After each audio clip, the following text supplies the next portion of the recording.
오랜만에 대하설교 연장선상에서 사무엘상서를 보도록 하겠습니다. 도망자 다윗 왕이라고 하는 제목으로 우리가 같이 보겠어요. 도망자라는 말하고 왕이라는 말이 어떻게 매칭이 됩니까? 여러분, 도망자라는 말하고 왕이라는 말하고는 이거는 천국과 수월의 차이인 것 같아요, 진짜. 그죠? 어떻게 도망자하고 왕이라는 말이 같이 공존할 수가 있겠냐고요. 예수님을 믿으면서 부자가 되고 사업이 잘 되고 고난이 없고 외적으로만 만사 형통이 된다라고 말하는 설교를 많이 들어보셨을 겁니다. 정말 예수님 믿으면 부자가 되고 무한 긍정의 힘을 따라 외적으로 흠도 없고 티도 없게 그렇게 만사가 형통됩니까? 그렇다면 오늘 본문에서 왕이라고 불리는 다윗은 미친 채를 할 정도로 비참한 삶을 왜 살아야 했을까요? 왕이었는데요.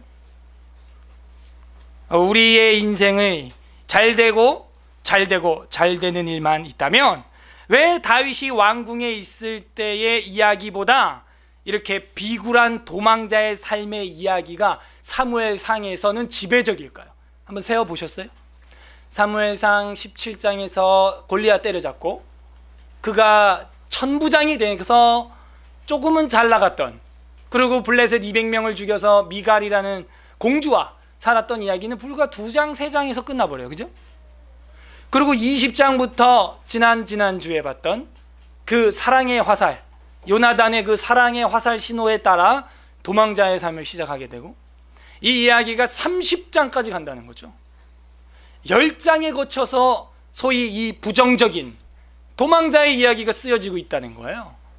강좌를 저도 한 30번 이상 해보면서도 늘 시간이 쪼들리는데 이 부분에 들어가면은 그냥 도망갔다 이러면 끝낼 수 있는 강의인데 이게 너무 스토리가 길어요.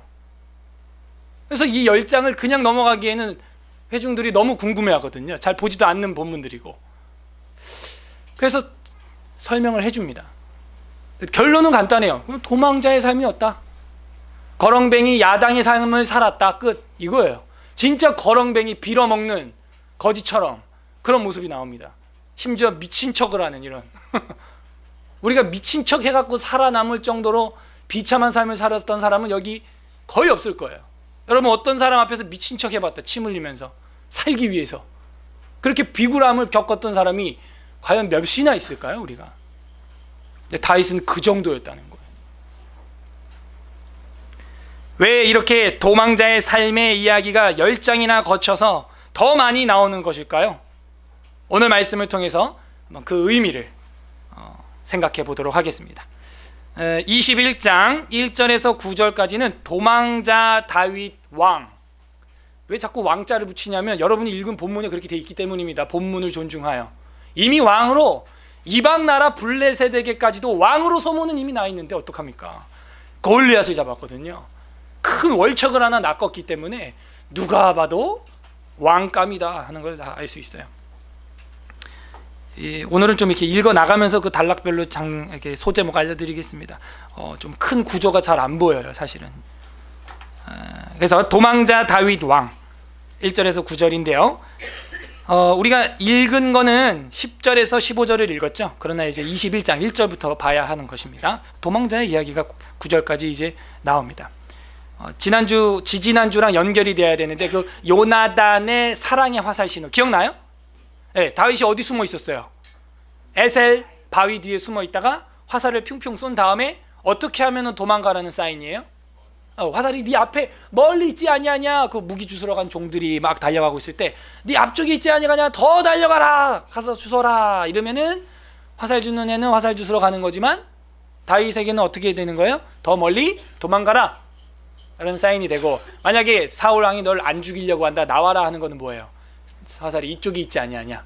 가까이 나와라. 이러면은 이게 다윗한테는 나와라 라는 사인이 되는 거였는데, 이제 어떻게 냈어요? 보니까 사울이 요나단을 통해서 다윗을 뭐라고 말해요? 어떻게 살려주려고 그래요? 죽이려고 그래요? 죽이려고 하는 의지가 강하게 보였죠. 그래서 화살을 멀리 쏘고 멀리 도망가라, 멀리 다름질해라 라고 화살 주는 종한테 그렇게 말을 했다는 거죠. 그래서 울면서 바위에서 나와서 3번 절을 하고 다윗이랑 끌어안고 울었던 그런 안타까운 장면. 그래서 남자들 간에도 그 사랑이 있다, 우정이 있다, 동성연애 말고 뭐 그런 얘기를 했었습니다. 그 다음 스토리거든요. 그러니까 이제 도망가는 거예요. 21장. 다윗이 노베 가서, 노비라고 하는 땅 이름이에요. 노브라고 하는 높다라는 뜻인데, 다윗이 노베 가서 제사장 아히멜렉에게 이르니 아히멜렉이 떨며 다윗을 영접하여. 왜 아히멜렉이 떨었을까요? 이 다윗이 너무 유명한 인물이라는 걸 알기 때문에 얘 잘못 영접했다간 누구한테 죽는 수가 있어? 아히멜렉이 사울 왕한테 죽는 수가 있거든. 사울의 대적이기 때문에 다윗이. 아히멜렉이 떨며 다윗을 영접하여 그에게 이르되 어찌하여 네가 홀로 있고 함께 하는 자가 아무도 없느냐라고 물어봤어요. 다윗한테. 무슨 얘기예요? 왜 사울 왕은 안 보이고 너 혼자 이렇게 돌아다니냐 다윗? 하고 물어본 거죠. 다윗이 2절에 다윗이 제사장 아히멜렉에게 이르되 왕이 내게 이를 명령하고 이르시기를 내가 너를 보내는 것과 내게 명령한 일은 아무것도 사람에게 알리지 말라 하시기로 내가 나의 소년들을 이러이러한 곳으로 오리라고 말하였나이다. 이거 얼핏 읽으면 이게 이해 잘 안 되죠, 여러분. 이게 왜 이해가 안 되냐면 이게 거짓말이기 때문에 이해가 안 되는 거예요. 지금 여러분도 이 문법을 다시 봐봐야 돼. 이게 뭐냐면 아히멜렉한테 다윗이 뭐라 그래요? 왕이 내게 이를 명령했대요. 왕이 누군데요? 사울이잖아, 사울. 자기 죽이려고 하는 사울이 왕이 나한테 이를 명령해서 이르시기를 내가 너를 보내는 것과 내게 명령한 일을 아무것도 사람에게 알리지 말라. 뭔가 시킨 일이 있다는 거예요. 자기한테 비밀리에. 하시기로 내가 나의 소년들을 이러이러한 곳으로 데리고 왔다 하는 것이죠. 거짓말이에요. 사울이 보낸 적 없거든요. 다윗이 지금 거짓말하는 겁니다. 자, 이렇게 해가지고 속아요. 대제사장 아히멜렉이 3절에 보면 속아서 떡을 줍니다. 이제 당신의 수중에 무엇이 있나이까? 다윗이 물었어요. 배가 고픈 거예요 지금. 떡 5덩이나 무엇이 있는 대로 내 손에 주소서. 완전 거지가 됐어. 얼마나 배가 고픈지 그냥 보자마자 대제사장한테 제사 드립시다가 아니고 먹을 거 있으면 내놔 이러는 거예요. 배고파 죽겠으니까. 제사장이 다윗에게 대답하여 이르되 보통 떡은 내 수중에 없으나 거룩한 떡은 있나니 그 소년들이 여자를 가까이 하지 아니하였으면 주리라 하는지라. 이 거룩한 떡은 뭐냐면은 성막에 뭐가 있어요? 성막 안에, 성소 안에 떡상이 있죠. 그 하나님 앞에 늘 따뜻한 떡을 드리는데 안식일마다 갈아채요 그거를. 그래서 이제 막 식어 빠진 떡 나오는 게 있고 따뜻한 걸 하나님께 드렸기 때문에 지금 나한테 있는 거는 이 떡이다. 이거라도 먹을래? 일주일 된 건데 뭐 이런 거죠. 근데 그거는 이제 먹을 수 있어요. 나와가지고 먹겠다는 거예요. 5절에 다윗이 제사장에게 대답하여 이르되 우리가 참으로 3일 동안이나 여자를 가까이 하지 아니하였으나 이다. 내가 떠난 길이 보통 여행이라도 소년들의 그릇이 성결하게 하겠거든. 하물며 오늘 그들의 그릇이 성결하지 아니하겠나이까 하매 하면서 3일 동안 여자들을 우리는 가까이 하지 아니하였고 부정함을 입지 아니하였다 하는 거예요. 그래서 자기들은 지금 깨끗하다는 거예요. 그 6절에 제사장이 그 거룩한 떡을 주었으니 거기는 진설병 곧 여호와 앞에 물려낸 떡밖에 없음이라. 이 떡은 더운 떡을 드리는 날에 물려낸 것이다 라고 말하고 있어요. 이 다윗의 거짓말을 어떻게 봐야 될까요? 라합도 거짓말을 하고 했지만요, 거짓말을 해가지고 더 나가서 성막에 있는 진설병까지 먹게 되었다는 거죠. 제사장들만 먹을 수 있었던 것인데 결국에는 이렇게 했던 거를 옆에 스파이가 봅니다. 7절에 보면은 그날에 사울의 신하 한 사람이 여호와 앞에 머물러 있었는데 그 성막에 그는 도액이라고 하는 사람입니다. 에돔 사람이요 사울의 목자장이었더라. 그러니까 사울의 수하에 있는 목자장이었으니까 이걸 옆에서 보고 이 다음 장에 보게 되면은 이거를 고발해요. 그래서 이 아히멜렉이 죽어요. 다윗을 도와줬다고. 근데 아히멜렉은 거짓말에 속았을 뿐이거든요. 이런 걸 우리는 어떻게 논리를 풀어나가야 될까요? 다윗이 못된 놈? 그렇게 결론이 나거든요. 왜 거짓말해가지고 대제사장한테 떡을 드리게 해서 그거를 또 스파이한테 걸려가지고 나중에 사울한테 죽게 하냐 이거예요. 다윗 때문에 아히멜렉 대제사장만 죽었을 뿐만이 아니라 85명의 제사장 레위인들이 다 죽여버려. 학살을 해요. 그러니까 요것만 보면요 도무지 이해가 안 돼. 그죠? 다윗이 뭐 이런 다윗이 있어. 그러니까 여러분도요 어떤 사람을 볼 때 띄엄띄엄 보면 안 돼. 그 부분만 딱 보면 죽일 놈이야 그냥. 그죠? 근데 이렇게 전체를, 그 삶의 전체를 유아 시절부터 스토리를 딱 들으면 이해가 되네. 아, 그럴 만한 상처가 있구나. 아, 그럴 만한 쓴뿌리가 있구나. 아, 그럴 만한 가정에 아픔이 있었구나. 아, 부모님에게 그런 좋지 않은 영향을 받았구나. 여기 보면요 이 아히멜렉의 이야기를 여기만 띄엄 이렇게 보면 안 됩니다. 이 좀 전체를 봐야 되는데 22장 9절이나 그 다음에 14장 3절 이 정도는 봐줘야 돼요. 22장 9절 한번 보겠습니다. 한번 좀 넘어가서 22장 9절에 보게 되면은 그때 에돔 사람 도액이 사울의 신하 중에 섰더니 대답하여 이르되 이새의 아들 노비 와서 아히두베 아들 누구? 아히멜렉에게 이른 것을 내가 보았는데 하면서 이제 도액이 고발을 하는 건데, 스파이가. 여기서 제가 보고 싶은 거는 아히멜렉이 누구 아들이래요? 아히둡 별로 관심 없어요 우리는. 그죠? 근데 아히둡이 여기선 단서가 되는 거예요.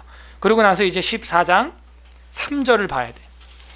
그래서 성경에 나오는 족보가 우리가 성경을 해석함에 있어서 굉장히 큰 역할을 하게 되는 걸 경험할 수가 있어요.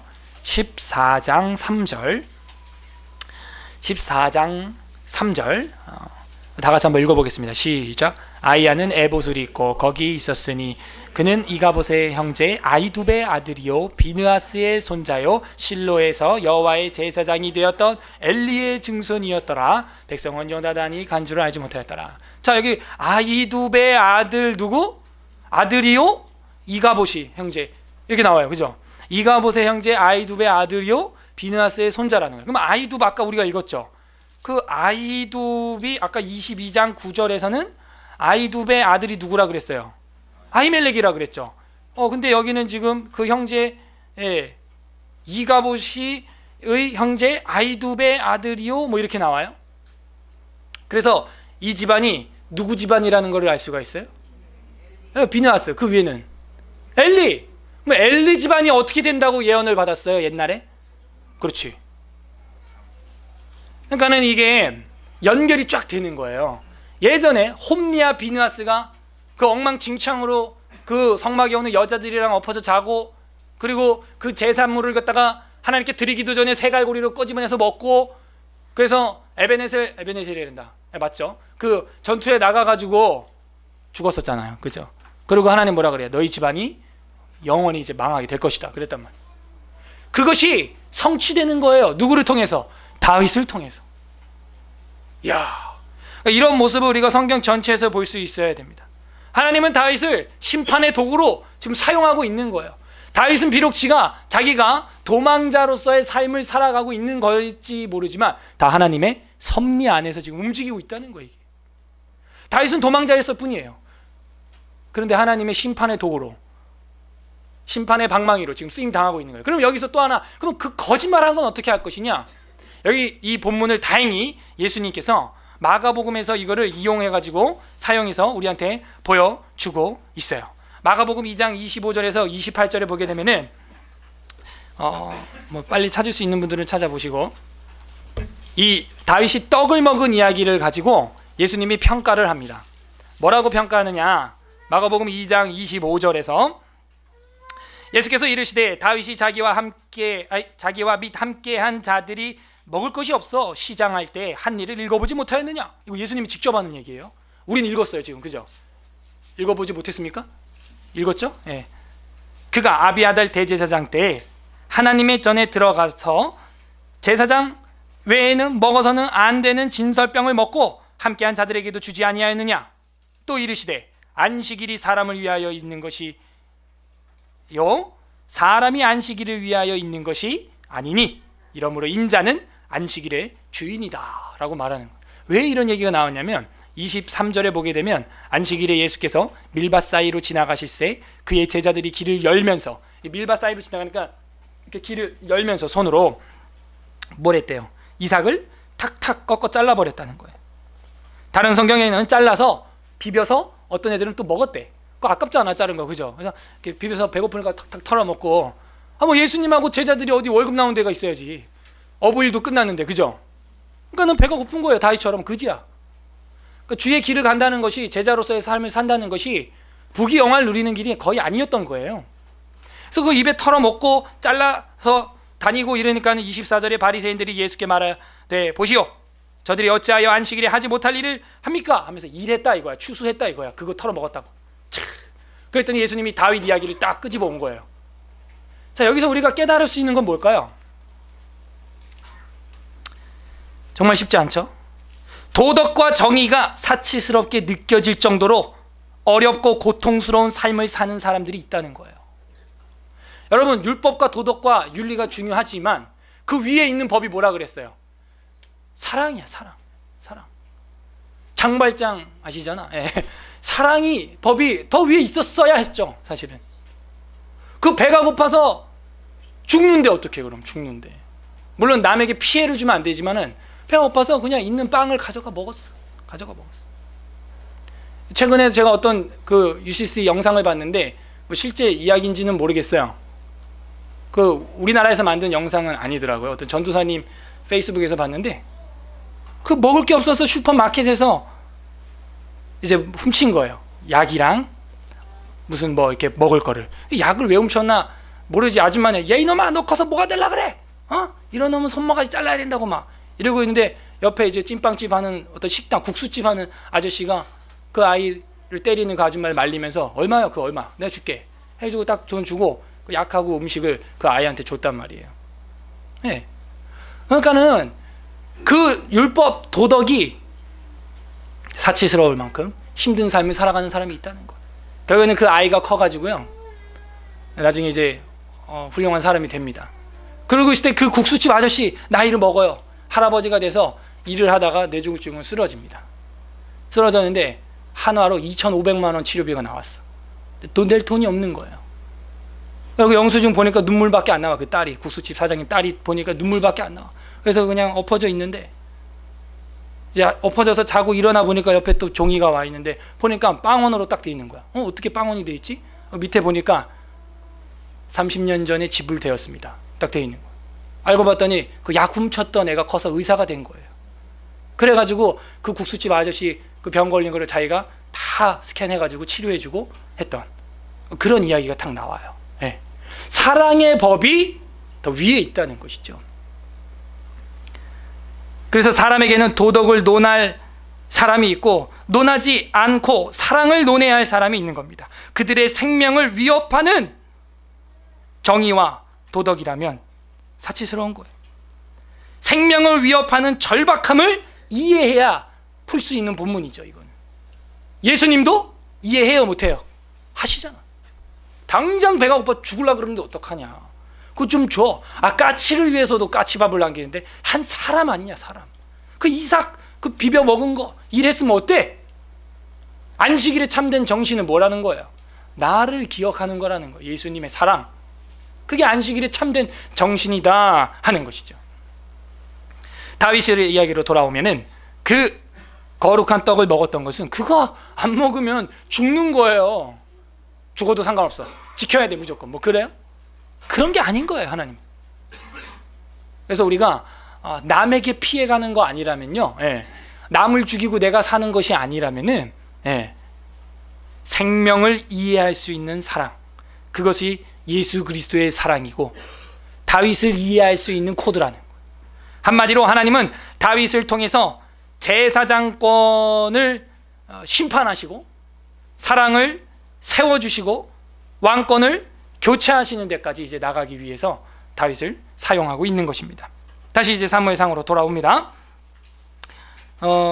그래서 이 아히멜렉 가정의 죽음에 대해서는 엘리의 예언이 성취되는 것으로 보고, 다윗이 했던 거짓말에 대해서는 그 생명의 존엄성에 대해서 우리가 생각을 한다면 다 해석이 가능해집니다. 8절에 보면은 다윗이 아히멜렉에게 이르되 여기 당신의 수중에 창이나 칼이 없나이까? 왕의 일이 급함으로 내가 내 칼과 무기를 가지지 못하였나이다. 계속 거짓말하죠. 하니 제사장이 이르되 네가 엘라 골짜기에서 죽인 블레셋 사람 골리앗의 칼이 보자기에 쌓여 에봇 뒤에 있으니 네가 그것을 가지고 가려거든 가져가라. 여기는 그것밖에 다른 것을 없느니라 하는지라. 다윗이 이르되 그것 같이 그 같은 것이 또 없나니 내게 주소서 하더라 하면서 골리앗의 칼, 자기가 왕년에 죽였던 그 블레셋 자이언트 장군의 칼을 가져가게 됩니다. 그것만큼 좋은 게 없겠죠. 이걸 보면서도 느끼는 게 과거의 믿음의 승리가 오늘날 환란을 겪는 우리에게 힘이 될 때가 있다는 거예요. 그래서 여러분, 과거의 그 신앙의 승리의 비석들, 길갈에 세웠던 12돌비 같은 것들을 절대 잊지 마세요. 그래서 오늘 제가 추수감사절 때 여러분 감사 제목 써서 헌금함에 넣었던 걸 저렇게 액자로 다 만들어 달라고 우리 간사님한테 부탁을 해서 만들어 온 이유가, 여러분들이 그 힘으로 살아가는 거예요. 저런 거 한 해 동안 보면서. 여러분 표정이, 그럴 줄 알았으면 잘 쓸걸.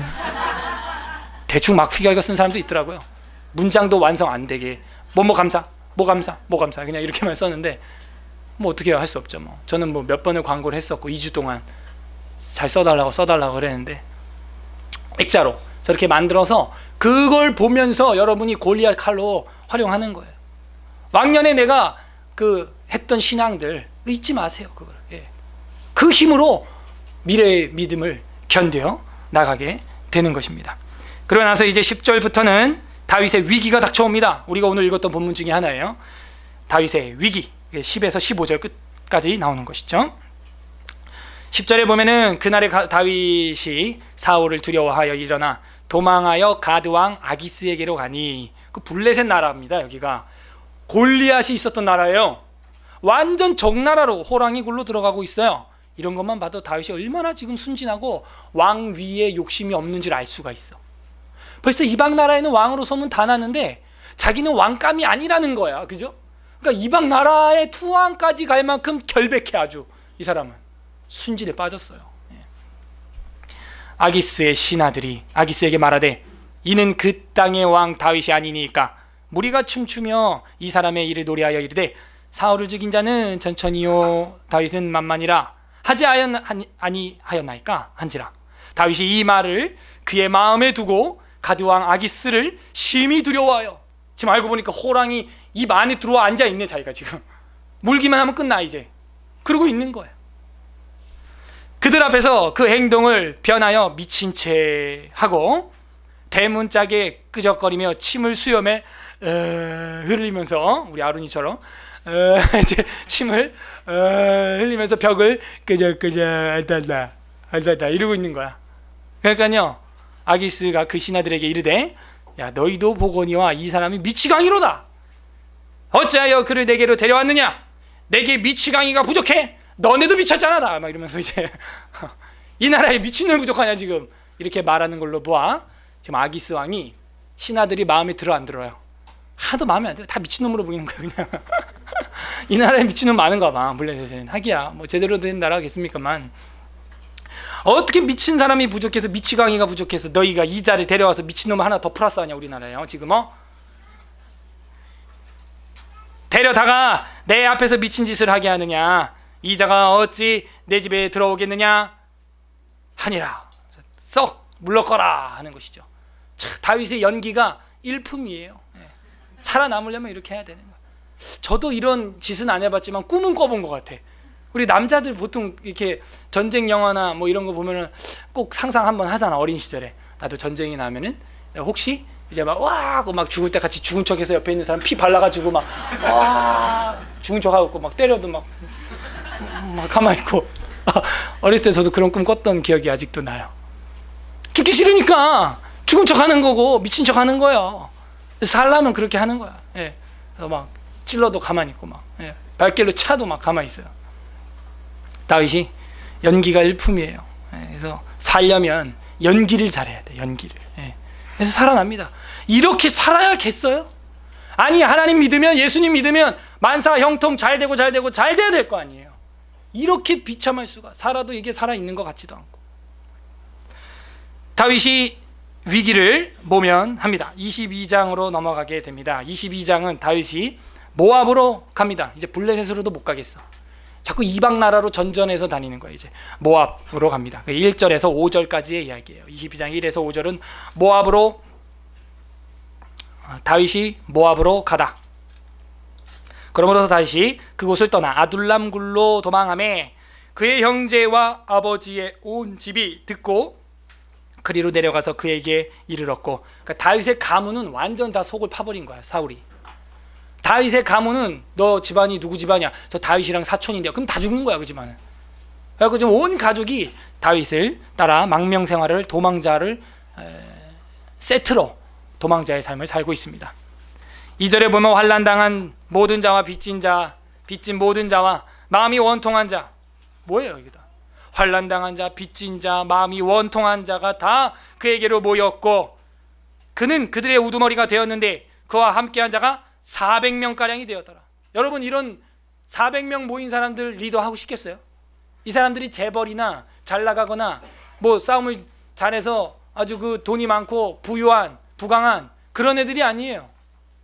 환난당하고 빚지고 마음이 원통한 사람들만 바글바글 모여 있는 사람 중에서 짱이었다는 거예요, 다윗이. 이런 거 짱해서 뭐야, 거지 왕초지 진짜. 이게 거지 왕초가 된 거예요. 왕초가 400명은 이제 먹여 살려야 돼. 여러분, 우리도 100명도 안 되는데 먹을 게 늘 문제잖아, 그죠? 400명 먹여 살리려고 해봐요. 일주일에 하루도 아니고 한 번도 한 끼도 아니고요, 매일같이 3끼씩. 그러니까 다윗이 거지처럼 하고 다닐 수밖에 없어. 또 다윗이 거기서 모압 미스베로 가서 모압으로 갔다고요. 모압 왕에게 이르되 하나님이 나를 위하여 어떻게 하실는지 내가 알기까지 나의 부모가 나와서 당신들과 함께 있게 하기를 청하나이다 하고 부모를 인도하여 모압 왕에게 나갔더니 그들은 다윗의 요새에 있을 동안에, 요새는 이제 동굴을 말해요. 도망 다니는 그 카타콤 같은 피라미드, 아니 그 뭐 미로처럼 아주 복잡한 요새 동굴에서 그런 전전긍긍하는 다윗의 삶을 살 동안에 어머니 아버지를 모압 나라의 왕에게 맡겼다는 거예요. 함께 있더라. 모압이랑은 어떻게 이렇게 커뮤니케이션이 되느냐 봤더니 그 조모가 누구였어요? 조모. 그러니까 여러분, 성경을 이렇게 전체로 봐야 돼. 계속 룻이잖아. 룻이 어디 사람이야? 그거 아시는 거. 그러니까 그 아들 모압이랑 좀 통하겠죠. 그래가지고 그쪽에 피신을 가 있게 되는. 그러니까 룻이 하나님 앞에 나와서 그 날개 아래 보호를 받음으로 말미암아 이렇게 후손에 다윗의 영광, 다윗의 별이라고 불리우는 그 다윗이 보호를 받는 거예요. 또 그 외조모 믿음의 덕인 거예요. 이것도 다. 5절에 선지자 갓이 나타났어요. 갓이 다윗에게 이르되 너는 이 요새에 있지 말고 떠나 유다 땅으로 들어가라. 다윗이 떠나 헤레스풀에 이르니라. 참 다윗을 보면요, 겸손해. 시키는 대로 하는 거예요. 그냥 시키는 대로 순종해서 그 길로 따라가는 거예요. 선지자가 하나님의 사람이 말씀을 전하면 사람의 말로 받지 아니하고 하나님의 말씀으로 받고 자기 생명의 위협을 느낄 수 있는 유다 땅임에도 불구하고 그리로 들어가게 되었다는 거죠. 그리고 나서 이제 6절부터 23절 끝절까지는 사울의 제사장 학살이 나옵니다. 내용은 간단해요. 제가 아까 설명을 했으니까 빨리 넘어가겠습니다. 사울이 다윗과 그와 함께 있는 사람이 나타났다 함을 들으니라. 그때 사울이 기브와 높은 곳에 서 손에 단창을 들고, 이놈의 창이 문제야.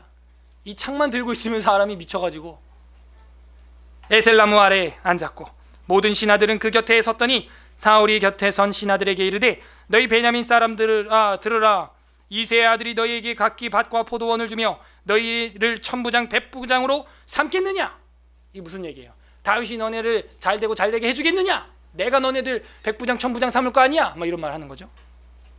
너희가 다 공모하여 나를 대적하며 내 아들이 이새의 아들과 맹약하였을 때 내게 고발하는 자가 하나도 없고, 왜 이새의 아들을 나한테 고발하는 사람이 하나도 없냐? 지금 걔가 어디 있는지 빨리 고발하란 말이야, 이 얘기예요.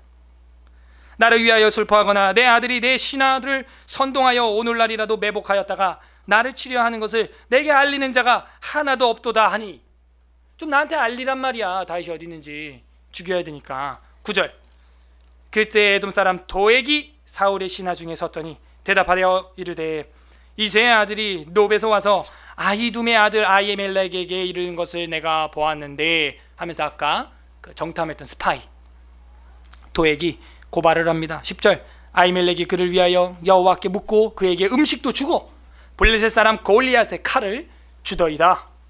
왕이 사람을 보내어 아히두베의 아들 제사장 아히멜렉과 그의 아버지의 온 집 곧 노베에 있는 제사장들을 부르매 그들이 다 왕에게 나왔어요. 레위인들 다 소집해가지고 사울 왕 앞에 레위인들이 딱 요만큼 85명 이렇게 딱 모여 있는 거예요. 레위인만, 전문적으로 제사만 드리는 레위인들이 다 모여 나왔습니다. 사울이 이르되 너 아히두베의 아들아 들으라. 대답하되 내 주여 내가 여기 있나이다. 사울이 그에게 이르되 네가 어찌하여 이새의 아들과 공모하여 나를 대적하여 그에게 떡과 칼을 주고 그를 위하여 하나님께 물어서 그에게 오늘날이라도 빼복하였다가 나를 치게 하려 하였느냐 하니 아히멜렉이 왕에게 대답하여 이르되 왕의 모든 신하 중에 다윗같이 충실한 자가 누구인지요? 그의 왕이 사위도 되고 왕의 호위 대장도 되고 왕실에서 존귀한 자 아니니까 내가 그를 위하여 하나님께 물은 것이 오늘이 처음이니까 결단코 아니니이다.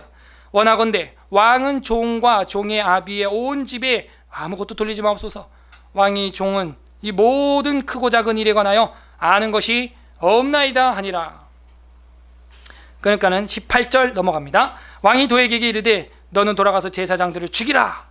그 스파이한테 하매 에돔 사람 도액이 돌아가서 제사장들을 쳐서 그날에 세마포 에봇 입은 자가 85명을 죽였고 제사장들은 성읍 노베 남녀와 아이들과 젖 먹는 자들과 소와 나귀와 양을 칼로 쳤더라. 근데 그 중에 한 명이 도망갑니다. 아히두베의 아들 아히멜렉의 아들 중에 하나가 피하였으니 그의 이름은 아비아달이라. 그가 도망하여 다윗에게로 가서 사울이 여호와의 제사장들을 죽인 일을 다윗에게 알림해 다윗이 아비아달에게 이르되 그날에 에돔 사람 도액이 거기 있기로 내가 반드시 사울에게 말할 줄 내가 알았노라. 내 아버지 집의 모든 사람 죽은 것이 나의 탓이로다 하면서 다윗이 안타까워합니다. 두려워하지 말고 너는 내게 있으라. 내 생명을 찾는 자가 네 생명도 찾는 자니 네가 나와 함께 있으면 안전하리라 하니라 하면서 다윗이 그 아히멜렉의 아들 아비아달을 자기 수하로 딱 걷어주면서 환난당한 자, 빚진 자, 마음이 원통한 자가 401명이 되었어요. 그러니까 이런 사람만 모이는 거야. 뭐 잘 되고 이런 사람들이 모이질 않아. 교회는 그런 곳인 것 같아요. 잘 되는 사람들은 하나님 안 믿습니다. 오히려 환난과 고통과 빚진 자와 마음이 원통한 자들이 하나님 앞에 나오면서 그 은혜를 맛보고 그 사랑을 맛보고 느껴서 우리가 공동체를 이루게 되는 것 같습니다. 자, 이제 마지막으로 23장은 1절에서 13절까지 다윗이 그일라 1절에 나옵니다. 그일라라고 하는 케일라라고 하는 땅인데 그일라라고 하는 땅으로 머물게 됩니다. 다윗이 그일라에 머문 1에서 13절까지가 그 다음에 이제 14에서 마지막 절 29절까지만 보면 마무리인데 14에서 29절까지는 광야의 다윗, 광야에 내팽개쳐져 있어요. 그러니까 아직도 도망자의 삶을 끝내려면 멀었어. 너무 시간이 없어서 한 절반 정도만 보려 그럽니다. 다음 주에 이제 이어서 계속 볼 것이고요. 그래서 23장만 오늘 이제 남은 걸 이제 보겠습니다. 1에서 13절이 다윗이 그일라에 머문하는 거죠. 그래서 23장 1절 사람들이 다윗에게 전하여 이르되 보소서 블레셋 사람이 그일라를 쳐서 그 타작마당을 탈취하더이다 하니 이에 다윗이 여호와께 묻자와 이르되 내가 가서 이 블레셋 사람을 치리이까. 여호와께서 다윗에게 이르되 가서 블레셋 사람을 치고 그일라를 구원하라 하시니 하면서 그일라를 구원해 주면서 그 그일라 땅에 머물게 되는 빌미를 마련하게 되죠. 네, 하나님이 허락했다는 거예요. 하나님.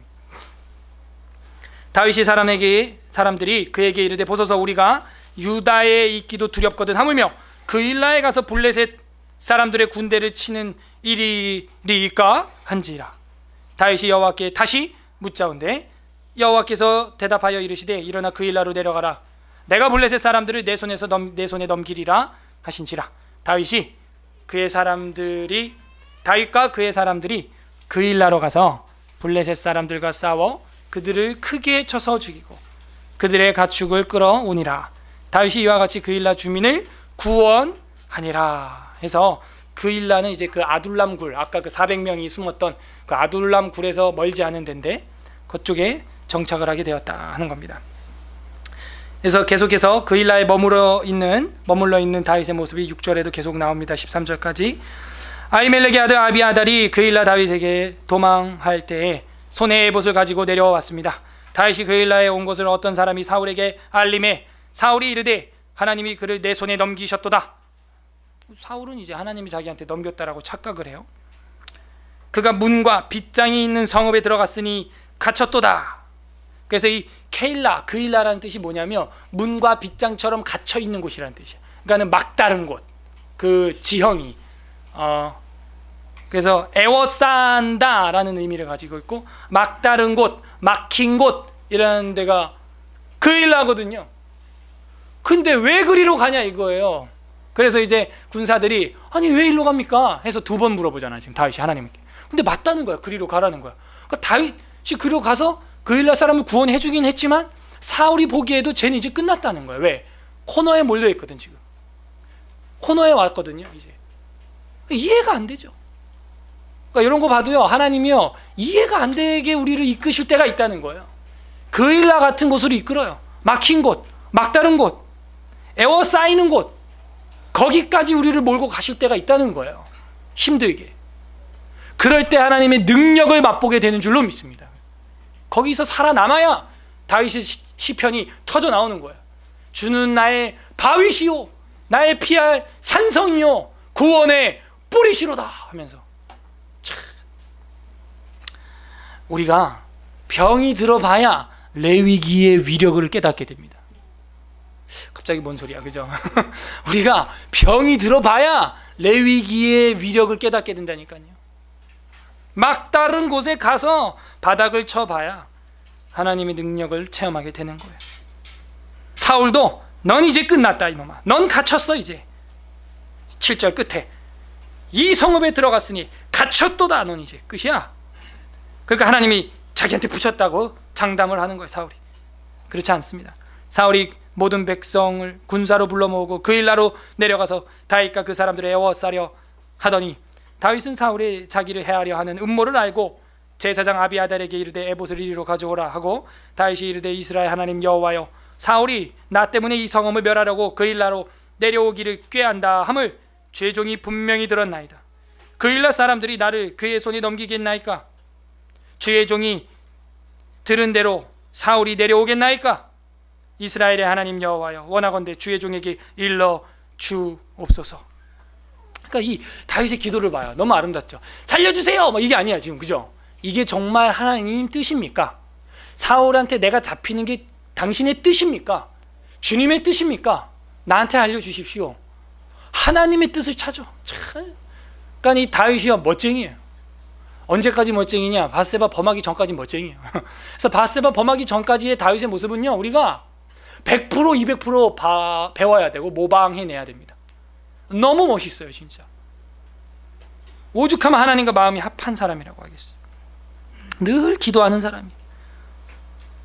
말씀해 주시옵소서 일러 주옵소서 하니 여호와께서 이르시되 그가 내려오리라. 어이구, 사울이 내려온대요. 다윗이 이르되 그일라 사람들이 나와 내 사람들을 사울의 손에 넘기겠나이까 하고 여쭤보는 거예요. 하니 여호와께서 이르시되 그들이 너를 넘기리라 하신지라. 어이구, 이게 무슨 소리야? 넘긴대.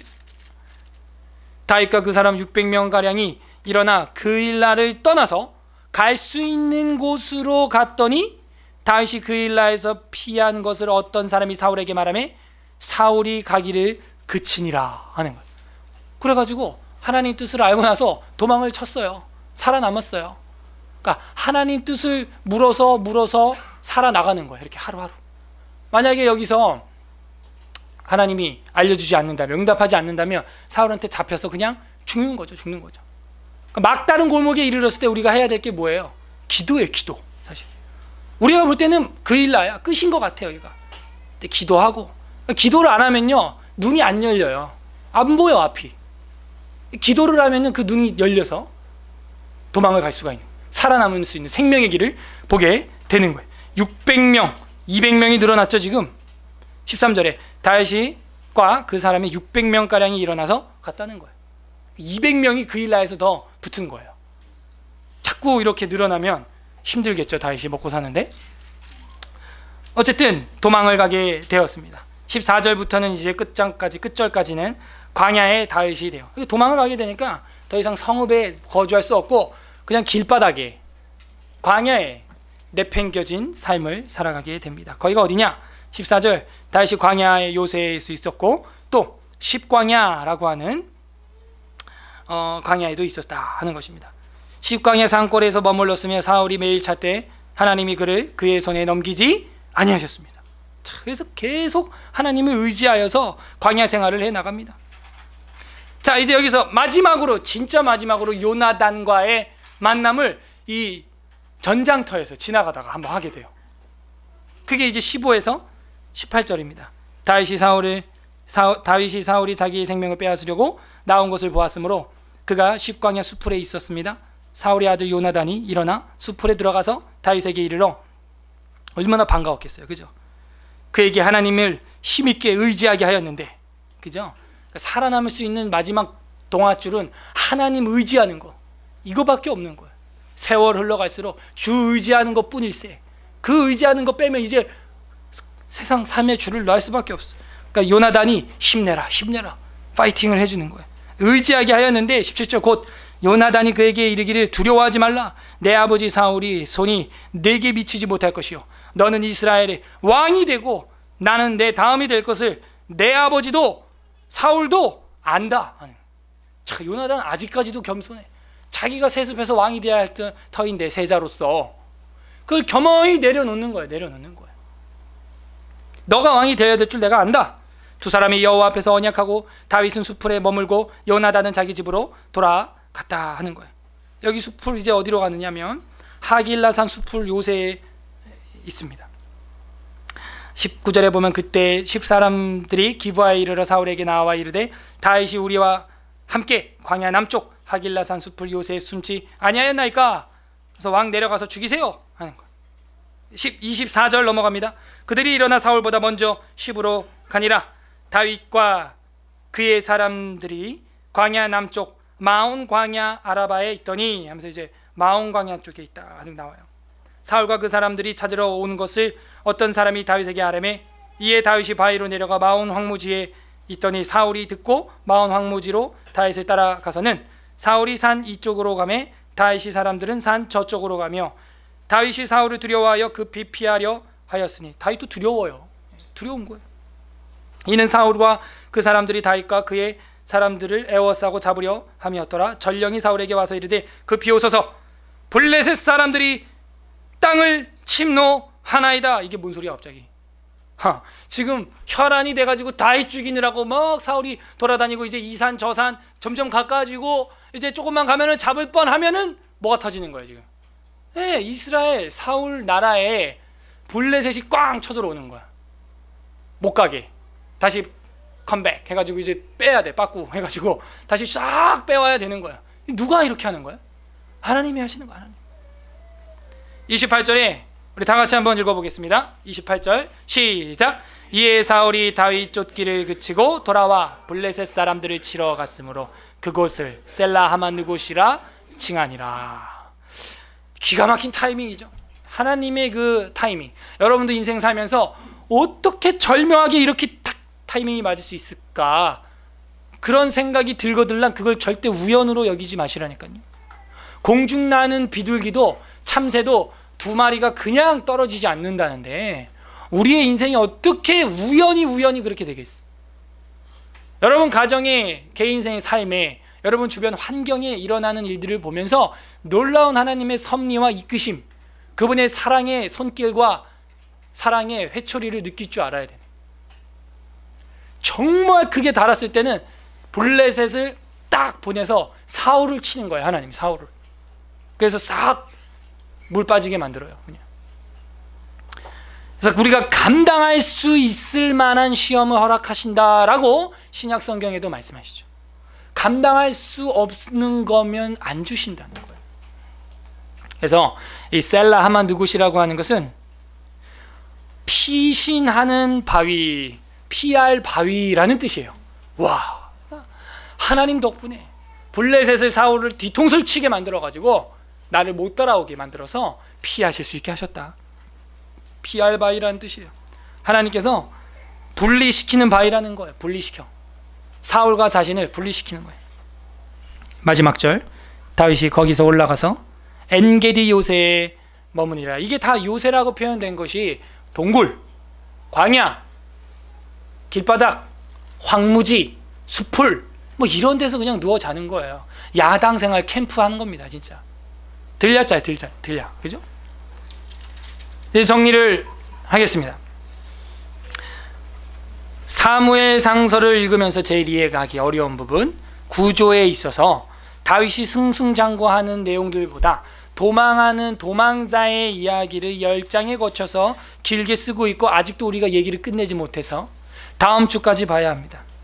이것은 골리앗을 죽일 만큼 믿음의 사람이라고 할지라도 결코 그 믿음의 앞길에는 평탄한 길만 남아있지 않다는 걸 보여주고 있어요. 하지만 광야로 이끄시는 하나님의 뜻은 분명히 우리가 알고 있습니다. 분명히 알고 있죠. 여러분도 설교할 수 있어요. 이제 왜 다윗이 이렇게 긴 장에 거쳐서 험악한 광야 생활을 하게 되는가? 그 생명을 걸고 왜 이렇게 위태로운 신앙의 여정을, 신앙의 항해를 떠나야 했던가? 우리 신명기 8장 2절에서 3절을 회상해 봐야 되겠어요. 정확히 광야에 대해서 우리에게 교훈을 해주고 있기 때문입니다. 신명기 8장 2절에서 3절을 보게 되면 내 하나님 여호와께서 이 40년 동안 내게 광야길을 걷게 하신 것을 기억하라. 이는 첫 번째 너를 낮추시며, 두 번째 너를 시험하사 내 마음이 어떠한지 그 명령을 지키는지 아니 지키는지, 지키지 않는지 알려 하심이라 하는 거예요. 3절에 보면 너를 낮추시며 너를 줄이게 하시며 너도 알지 못하며 내 조상들도 알지 못했던 만나를 내게 먹이시는 것은 사람이 떡으로만 사는 것이 아니요, 그리고 맨날 밥 먹고 사는 거, 그것만으로 사는 게 아니라 여호와의 입에서 나오는 모든 말씀으로 사는 줄을 네가 알게 하려 하심이니라. 하나님이 우리를 먹이시는 방식이 있다는 거예요. 하나님의 방식, 하나님의 방법으로 먹여 주신다는 것이죠. 그거를 시험해서 너희들 통과해서 마침내 그 복을 누리게 하려고 한다는 것이죠. 다윗이 이 십광야, 아둘람 동굴, 엔게디 요새, 마온 광야, 이런 광야들을 지나는 이유가 무엇일까요? 마침내 다윗을 정금같이 나오게 해서 이스라엘에서 전무후무한 믿음의 왕으로 세우기 위함이었다 하는 것이죠. 이것은 벌이 아니에요. 이것은 징계가 아니에요. 다윗은 잘못한 거 하나도 없어요. 골리앗 하나 잡았을 뿐이에요. 믿음으로 나가서 골리앗 하나 때려 잡았을 뿐이에요. 그게 무슨 잘못이에요? 골리앗 하나 잡았는데 하나님은 다윗을 광야로 몰아내고 있어요. 이것은 하나님이 친히 자신을 우리에게 주시기 위한 선물이다 하는 거예요. 하나님이 다윗 안으로 들어가고 싶은, 하나님이 다윗의 백그라운드가 되려고 하는 선물의 과정이라는 거예요. 결론적으로 보면 하나님께서 다윗을 나중에는 왕으로 만들어 가시는 걸 볼 수가 있습니다. 그 과정에 있는 거예요. 그 도망자의 여정 속에서 하나님의 이끄심을 경험해야 한다는 것이죠. 예수님께서도 죄가 없으신 거룩한 하나님으로 인간이 되어서 이 땅에 오셨어요. 봐봐요. 우리가 우리한테 격이 안 맞는 사람들이라고 생각하는 무리에 껴있으면 견디기 힘들죠. 우리가 잘 안 가는 어떤 아주 더러운 곳, 부정한 곳, 여러분이 생각하는 이상한 클럽이라든지 동성 연애자들 모임이라든지 클럽이라든지 이런데 여러분이 날마다 거기서 한 30년 살아야 된다고 생각해봐. 걔네들이 벌써 막 끔찍하죠. 그거보다 더 큰 광야 생활 같은 길을 걸어가신 분이 예수님이라는 거라. 그분은 거룩하시고 회전하는 그림자도 없고 죄가 없고 흠도 없고 티가 없는 순수한 분이시기 때문에 이 인간들 틈에서 살아가는 것 자체가 광야셨어요. 이 인간들 틈에서 인간이 되어서 인간들과 함께 살아가셨다는 거예요, 예수님. 더 나아가서 40일 동안 실제로 광야에서 시험도 당하셨어요. 금식까지 하시고 마귀에게 시험까지도 당하셨어요. 말씀으로 물리치셨죠, 그거를. 그리고 나서 본격적으로 공생애를 살면서 십자가를 향해 전진해 나가는 모습을 볼 수가 있어요. 다윗의 광야 생활과 예수 그리스도의 광야 생활은 공식상에 있어서 다를 바 없습니다. 사실은 유대인의 왕이 되기 위한 길이에요. 온 세상의 왕이 되기 위하여 40일 금식을 끝내시고 광야에서 시험을 당하시고 본격적인 십자가의 죽음의 고통이라는 광야길을 걸어 가신 것이죠. 그러므로 그분은 우리의 현재의 고난을 충분히 아시고 도우실 바위이신 것입니다. 예수님이야말로 우리의 피난처시고 우리가 피할 산성이시고 우리의 구원의 뿌리시고 우리의 피할 바위신 줄로 믿으시기를 바랍니다. 그분이 다 겪어보셨어요. 저도요, 힘들 때는요 늘 예수님 생각해요. 그러면 그 고통을 능히 이겨낼 수 있어요. 지난주 오후 예배 시간에 제가 제 교통사고 나는 거 뉴스도 보여드리고 그랬는데, 그때 응급처치할 때 그 끊어진 부러진 다리를 확 잡아 당길 때, 그리고 2파운드 추를 달기 위하여 드릴로 마창을 내서 이 도가니를 뚫을 때, 이 무릎 뼈를 뚫을 때 순간 번쩍하고 생각나는 게, 예수님은 얼마나 아팠을까. 나는 이 얇은 볼펜만한 힘으로 뚫는데, 마창 내서 뚫는데 이렇게 아픈데 그 손목과 발목과 옆구리 창을 그냥 생으로 팍팍 찔렀는데 얼마나 아프셨을까. 그 생각하니까 그 고통을 조금은 참을 수 있겠더라고. 순간 찰나에 그게 싹 지나가는 거예요, 생각이. 그걸 생각하면요, 여러분, 고통 능히 이겨낼 수 있어요. 능히 이겨낼 수 있어요.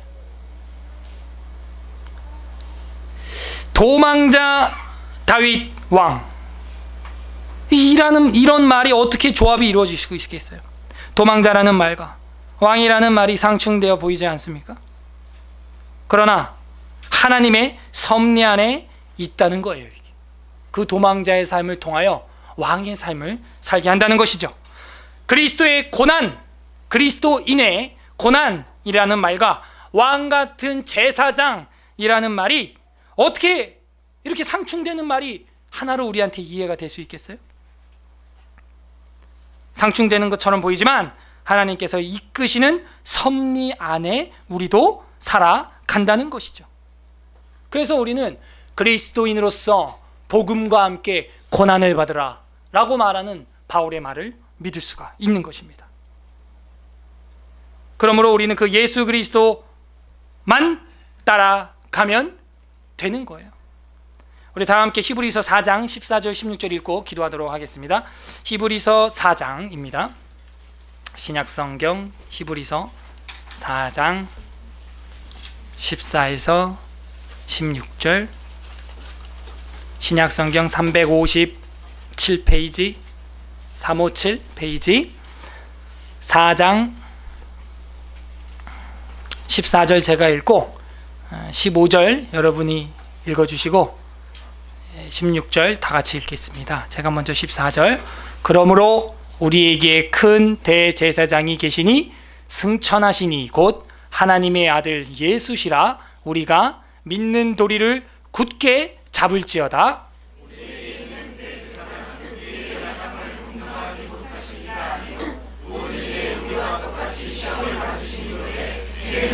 다 같이. 그러므로 우리는 긍휼하심을 받고 때를 따라 돕는 은혜를 얻기 위하여 은혜의 보좌 앞에 담대히 나아갈 것이니라. 아멘.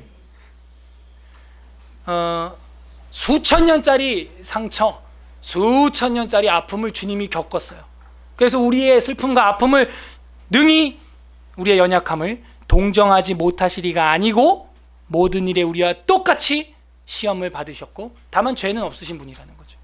그래서 우리는 이제 믿는 도리를 굳게 잡고 힘들 때마다 긍휼을 얻기 위하여 돕는 은혜를 얻기 위하여 은혜의 보좌 앞에 담대히 나오라는 거예요. 담대히. 하나님 앞으로 담대히 예수 그리스도를 힘입어 나오라는 거예요. 그러면 도망자의 삶이 왕으로 되었던 다윗처럼 우리도 그리스도 안에서 고난을 받지만 훗날에는 주님 앞에서 해와 같이 빛나면서 왕 같은 면류관을 쓰게 된다 하는 것이에요. 우리 모두 다 예수 그리스도를 따라서 그 고난에 동참하고 그 영광에도 함께 동참하는 왕 같은 제사장 되시기를 주님의 이름으로 간절히 바랍니다. 우리 시간 다 함께 기도할 때, 하나님, 도망자 다윗 왕 잘 이해가 안 되지만 하나님의 경륜과 섭리 안에서 말씀을 통하여 우리도 그 길을 가고 있다는 걸 깨닫게 해주심에 감사하다고 감사기도 했으면 좋겠고, 우리의 삶이 비록 지금 그일라라고 하는 막다른 골목에 있는 것 같지만 하나님을 의지하고 기도하며 나갈 때 살 길을 열어주시고, 우리의 삶이 지금 도망자 같고 우리의 삶이 지금 만물의 찌꺼기 같고 우리의 삶이 지금 비록 노예 같고 광야에서 죽은 자 같고 다 끝난 것 같지만 포기하지 아니하고 하나님 의지하여서 왕 같은 제사장의 삶을, 그리스도의 향기의 삶을 살아가는 우리가 되게 해달라고 우리 다 함께 기도했으면 좋겠습니다. 더 나아가서 마지막으로 여러분 마음속에 있는 고통과 아픔들이 있다면 하나님 앞에 이 시간 조용히 아뢰시고, 하나님은 다 아십니다. 저는 모를 수 있지만 하나님은 다 아십니다. 그래서 그분께 의탁하고 그분 앞에 기도하고 탄원함으로써 우리의 삶을 주님께서 그 광야의 길을 만드시고 나를 인도하여 주옵소서. 우리 함께 기도하도록 하겠습니다. 기도하겠습니다. 하나님 아버지 감사드립니다. 우리의 인생을